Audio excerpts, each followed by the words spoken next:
चाहे हम उत्तर प्रदेश के मिल्कीपुर की बात करें और या फिर दिल्ली विधानसभा की, बीजेपी ने अपना परचम लहरा दिया है। और अगर हम बात करें दिल्ली की, तो वहां पर 27 साल बाद बीजेपी अपनी सरकार बनाने जा रही है। और अब प्रायोजक हैं cancer healer centre, new beginning. Kanpur में देख सकते हैं जश्न का माहौल। यहाँ पर बीजेपी के लोग, यहाँ पे नेता हैं, सारे कार्यकर्ता हैं और यहाँ पे जश्न का माहौल है। बाकायदा यहाँ पे नगाड़ा बज रहा है, भांगड़ा किया जा रहा है, नेता एक दूसरे को मिठाई खिला रहे हैं और यहाँ पर इस खुशी के जश्न को मनाया जा रहा है। और ये इसलिए भी क्योंकि एक बहुत बड़ा किला है जो कि फतेह कर लिया है बीजेपी ने। यहाँ पर बहुत सारे नेता हैं, पूर्व विधायक हैं और इसके साथ ही साथ अरुण पाठक है, एमएलसी है और इसके अलावा यहाँ पर क्षेत्रीय अध्यक्ष भी एक एक करके बात कर सकते हैं। प्रकाश जी, बहुत बड़ा किला फतेह किया 27 साल बाद। जी, दिल्ली की जनता को बहुत बहुत बधाई कि बहुत लंबे समय से जो दिल्ली को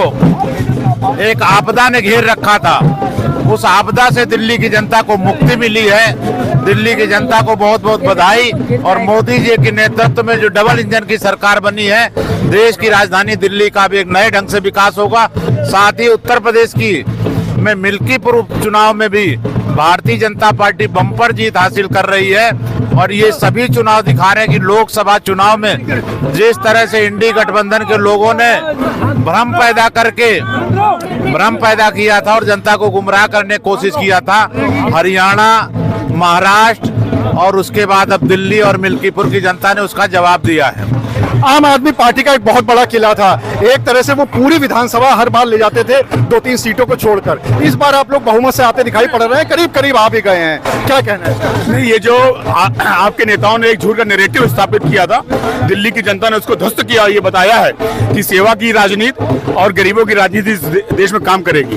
और मोदी जी की जो गारंटी थी, उस गारंटी पर विश्वास किया है।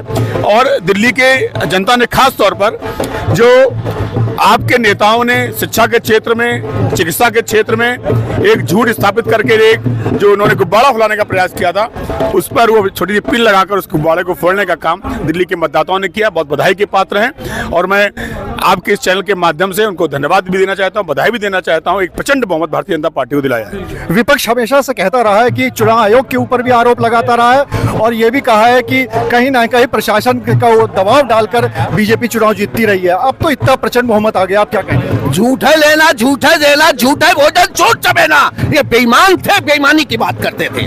कभी इन्होंने मोदी जी के अच्छे कार्यों की समीक्षा की बात नहीं की, कभी योगी जी के सही बात नहीं की।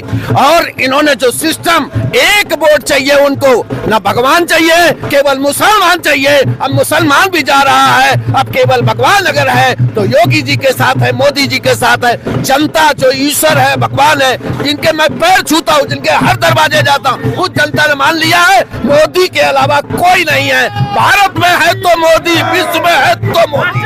तो यहाँ पर पूरी तरीके से जश्न मनाया जा रहा है, लड्डू यहाँ पर एक दूसरे को खिलाए जा रहे हैं और यहाँ पर इस बात का जश्न बनता भी है क्योंकि थोड़ा बहुत नहीं बल्कि 27 साल बाद बीजेपी अब दिल्ली में सरकार बनाने जा रही है। और एक तरह से जो आम आदमी का एक वहां पर वर्चस्व था, जो एक किला था, उसको बीजेपी ने पूरी तरह से ढा दिया है। अनुराग अग्रवाल, TV9 कानपुर। प्रायोजक हैं cancer healer centre, new beginning.